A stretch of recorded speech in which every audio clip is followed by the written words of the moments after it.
Buongiorno e benvenuti a questa nostra nuova puntata. Parleremo di politica oggi con un analista che è una collega del Gazzettino, Alda Vanzan, che ci è venuta a trovare questa mattina. Buongiorno e benvenuta. Buongiorno a tutti voi. Diciamo che per i notisti politici la cronaca non è mancata in queste settimane. Sono state assolutamente una cavalcata di notizie che non si è ancora conclusa, tra l'altro. È vero, abbiamo avuto una finale di legislatura, soprattutto per quanto riguarda la Regione Veneto, impressionante. Nessuno si aspettava una serie di notizie e di sfaldamenti delle alleanze e di creazione di nuovi poli che erano assolutamente inaspettati. Inaspettati è proprio la parola, secondo me, più giusta. Che cosa in realtà è andato a maturazione, soprattutto all'interno della Lega Nord? Tutti si sono domandati fino a che punto Tosi avrebbe tirato la corda e alla fine la corda si è rotta. Come mai? Che cosa è successo dentro la Lega secondo te? Ma lì ci sono due chiavi di pensiero, c'è quella di Flavio Tosi e dei suoi sostenitori, secondo i quali Tosi è stato costretto di fatto a uscire perché l'hanno buttato fuori, l'hanno fatto decadere, l'hanno cancellato dalle liste della Lega. Un'altra invece tesi è che Tosi ha fatto tutto per farsi buttare fuori dalla Lega. Quindi era pianificata questa uscita? Ovviamente sono due tesi... Con il massimo del clamore possibile. Certo, sono due tesi contrastanti, perché è come dire il bianco e il nero. Però siamo arrivati a quello che nessuno forse si aspettava davvero, la rottura effettiva, perché per tantissimo tempo si è detto forse sta alzando il prezzo, forse sta tirando la corda, ma poi rientra, non può esserci una rottura. Invece siamo arrivati proprio alla rottura definitiva. Salvini ha preso la sua decisione, Tosi è stato cancellato, la motivazione ufficiale che è stata fornita è che non ha scelto tra la Lega e i Fari, cioè questa fondazione che lui ha creato nell'ottobre del 2013, la spiegazione che Tosi dà è: ma sapevate tutti che io avevo una fondazione, ho dato una tessera anche a Maroni, gliel'ho fatta vedere pure a Salvini. Allora la controreplica: sì, ma questa fondazione quando tu l'hai creata era una specie di associazione, non aveva una valenza politica come se fosse un partito, qual è divenuta negli ultimi tempi. Quindi di fronte alla scelta o la fondazione o la Lega Nord, Tosi ovviamente non ha mollato la sua creatura che è la fondazione e ha invece si è fatto cancellare dalla Lega. Adesso c'è questa novità delle elezioni ancora una volta slittate verso giugno sostanzialmente. Sì, fino all'altro giorno tra l'altro dovevano slittare ancora, lo sai? Ecco, quindi c'è tutto il tempo, diciamo, per nuovi colpi di scena. Certo. Ecco, questo sicuramente fa il gioco un po' delle forze politiche. Io non credo che sia solo una questione di date, di festività, credo che sia all'interno anche a livello nazionale ci sia in questo momento più di una partita aperta e forse questo viene calcolato perché queste elezioni regionali e amministrative comunali saranno comunque molto pesanti anche in chiave politica, anche come diciamo così test per il governo Renzi. Beh, sicuramente. Sulla data fino all'altro giorno si ipotizzava addirittura un 7 giugno,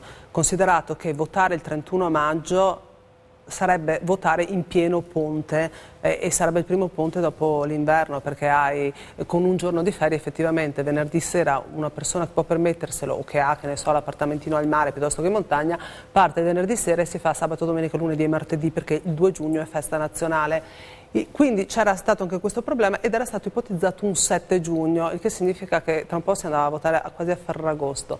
Battute a parte, pare sia rientrato sul 31 maggio, però è vero che sarà anche un test nazionale, perché se il centrodestra con Berlusconi pensa di conquistare sicuramente e di riconfermare la Campania, il Veneto è ballerino, il Veneto mai come questa volta è una partita aperta, al di là dei sondaggi. Tu che segui sempre la regione, che comunque ecco, anche noi insomma, seguiamo ovviamente tutti i giorni i movimenti del presidente Zaia, sembra abbastanza tranquillo, addirittura ha detto io non faccio campagna elettorale, così invece secondo te c'è comunque una partita aperta, i numeri sono a questo punto risicati?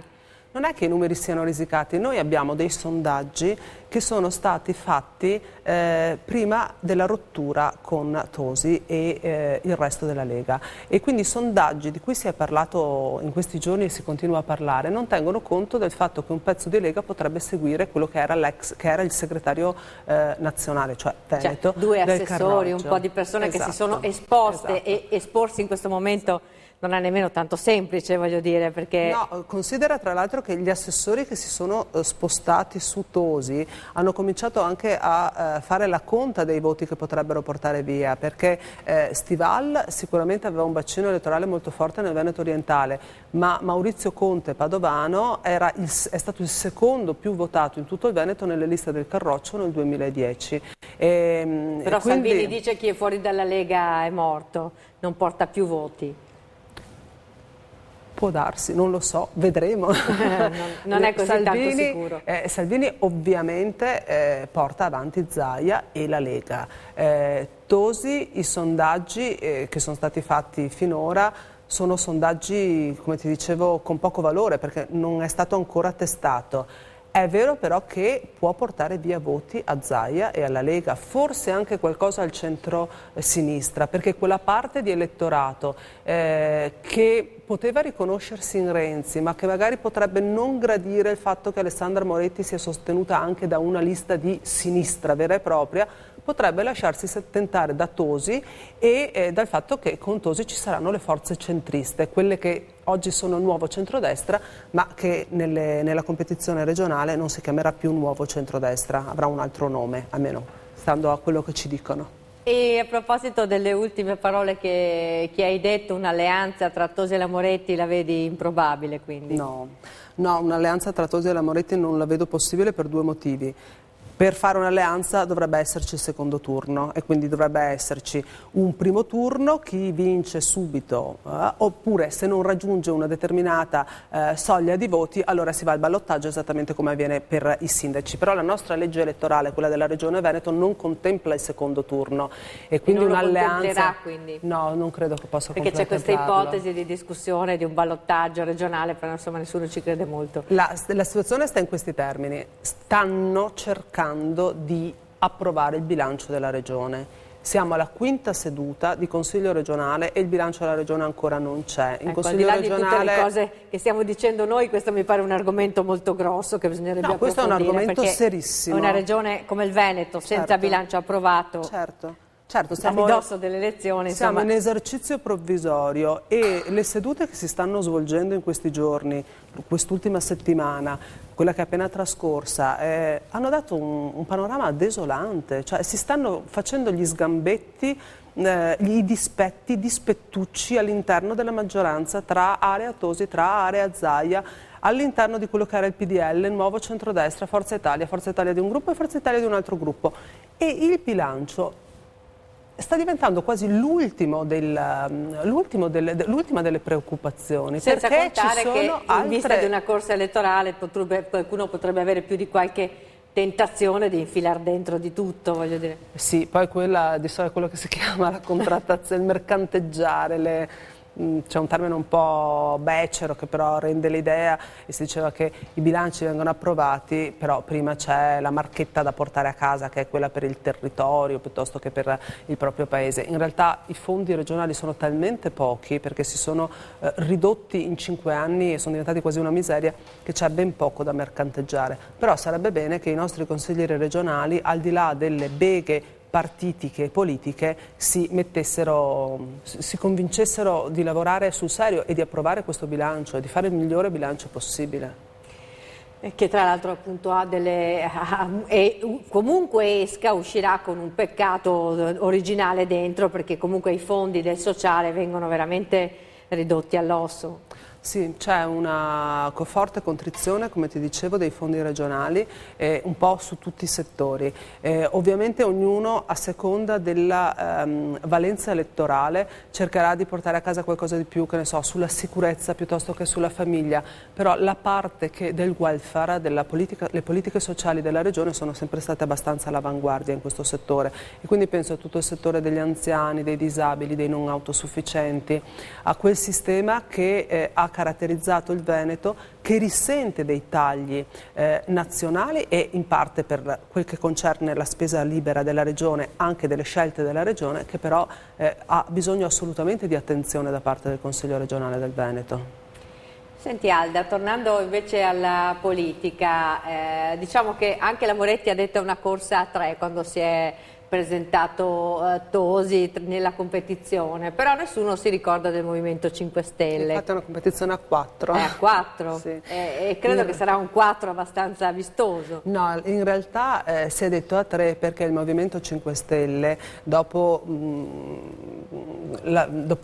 questo inizio di legislatura statale, dopo la formazione del governo, non è che abbia brillato particolarmente, quindi si è un po' come se fosse un soufflé, per usare un termine culinario, è molto montato, c'erano tantissime aspettative da parte degli italiani e però poi ha dimostrato di avere concretizzato gran poco. Però negli ultimi giorni c'è qualche momento di visibilità, un cambiamento. Certo, ma tieni conto che la campagna elettorale è lunghissima, cioè si voterà. Se rimane la data del 31 maggio, il 31 maggio abbiamo altri 2 mesi minimo davanti e gli specialisti di elezioni sanno e continuano a ripetere che tu semini, tu prepari la campagna elettorale, ma la decisione viene presa nelle ultime 2 settimane, quando come il pescatore butta la rete e tira su tutti i voti, soprattutto da parte degli incerti, degli indecisi, di quelli che dicono ma forse vado a votare, no forse non ci vado, è l'ultima settimana quella decisiva, quindi avremo altre 2 settimane fortissime, cioè fortissime nel senso che pesanti per certi versi.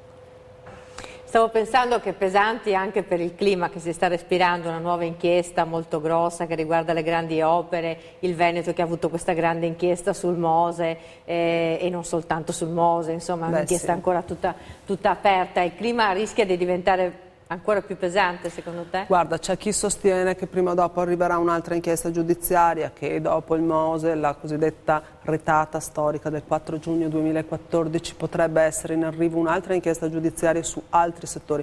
Sono ovviamente paure, timori, in alcuni casi anche speranze per cercare di fare pulizia e di riportare tutto a legalità. È chiaro che una inchiesta giudiziaria come quella del cosiddetto sistema Mose, soprattutto per la città di Venezia, ma anche per la regione, può pesare. Può pesare perché quando hai avuto arresti particolarmente eccellenti, indagini che hanno scoperchiato un sistema di malaffare, patteggiamenti e soprattutto in un periodo di estrema crisi, di crisi economica, e questo ha ulteriormente schifato, mi viene da dire, la gente, perché in altri tempi forse la reazione sarebbe stata sì vabbè, insomma sappiamo come va. In tempi in cui fai fatica a trovare lavoro, fai fatica a mantenerlo, fai fatica a quadrare i bilanci familiari, sapere che succedevano alcune cose e che sono continuate a succedere, perché anche le ultime inchieste giudiziarie e le ultime indagini a livello nazionale hanno continuato a rivelare aspetti che volevamo non più sentire. Questo da parte dell'opinione pubblica secondo me pesa, può pesare.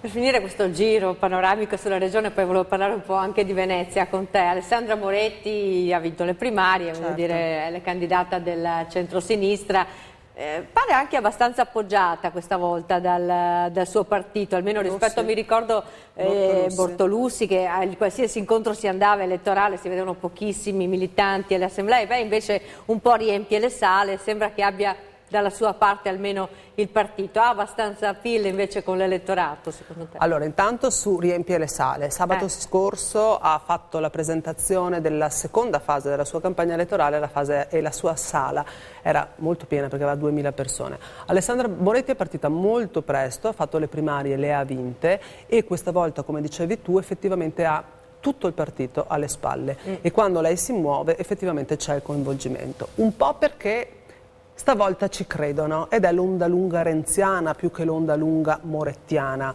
Renzi ha stravinto alle europee del 2014 e si pensa che possa portare un risultato analogo per quanto riguarda il Veneto. Lei sta crescendo, secondo me, però come dire, A me sembra un po' ingessata, nel senso che per cancellare l'immagine che aveva data in una infelice intervista ad un sito internet che poi le è costato un epiteto che difficilmente riuscirà a cancellare, cioè quello di lei di like e di tutti i commenti che ne sono seguiti con estetiste e cose del genere e affini, le hanno consigliato di cambiare strategia, il che da un punto di vista della comunicazione è sicuramente importante, però rispetto a quando era prima che era più spontanea, sì. Adesso sembra un po' più... slogan, diciamo, non sembra più lei. Ma gli slogan li usano tutti perché sì, li usa adesso è molto Zaia. militarizzata, Diciamo che è un po' più ingessata. Dopodiché è vero che sta facendo una campagna elettorale sul territorio molto forte, sta girando i comuni, io non so quanti voti questo possa portare, però di sicuro nessuno potrà dire Alessandra Moretti chi.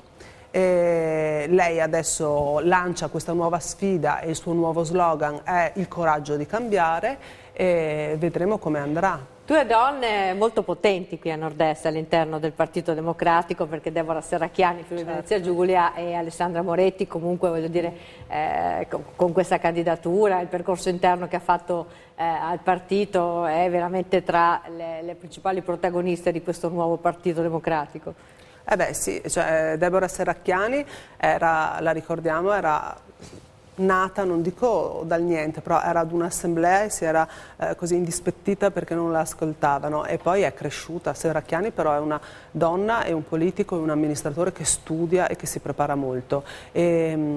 In queste ultime ore era data anche in pole position per una eventuale sostituzione di Maurizio Lupi al Ministero dopo appunto le dimissioni di Lupi. Questo creerà ulteriori disastri a livello nazionale perché insomma comunque cioè disastri intendi nel senso come... che il PD si approprierà anche di questo ministero, probabilmente però gli equilibri... certo, però poi ne daranno un altro, quello vacante ne daranno uno al nuovo centrodestra, ci sarà comunque una ricomposizione. Certo che il nuovo centrodestra vorrebbe mantenere la casella che ha, cioè quella di Lupi, tenerla per sé, però sono quelle cose che cambiano di ora in ora, vedremo come andrà a finire. Però finora non è stata minacciata la crisi di governo da parte del nuovo centrodestra, da Alfano agli altri. Abbiamo pochi minuti, però un commento su Venezia, essendo che tu molto esperta sulla situazione, è assolutamente doveroso. La discesa in campo ufficiale di Brugnaro mette un po' in ordine le carte, anche in vista della competizione elettorale veneziana. Guarda, Casson è forte, parecchio forte dopo queste primarie. Mettiamo insieme le due domande perché non c'è tanto tempo. Va bene. Risposta secca. Casson ha dimostrato di essere più forte del previsto perché ha sbaragliato le primarie del centro-sinistra e ha preso più voti di quanto il partito pensasse che ne avrebbe avuti. Il vero sconfitto delle primarie di Venezia di fatto secondo me è il PD, perché appoggiava un candidato e ha vinto un altro. Mettendo assieme anche quell'altro, Jacopo Molina, che non era sostenuto dal PD, abbiamo avuto un 75% di elettori alle primarie che hanno premiato due candidati non sostenuti dal PD. Il PD sta cambiando faccia a forza di primarie sostanzialmente. Però perché... lì dipende anche dalla retata storica del 4 giugno. Venezia ha subito la vicenda del sistema del Mose, della Mazzetta e dello scandalo in maniera particolarmente pesante.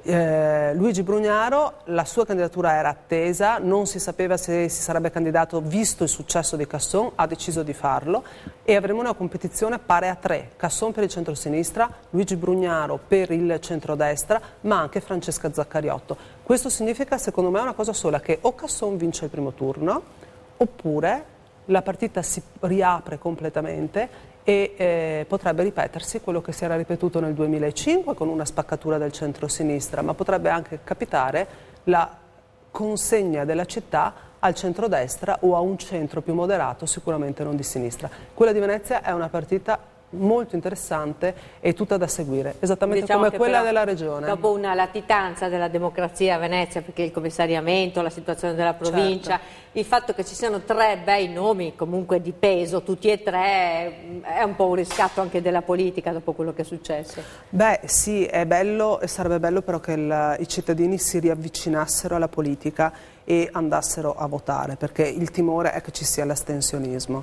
La data, come dicevamo prima, non agevola l'afflusso alle urne, però sarebbe bello che si verificasse una riappropriazione da parte della città della politica.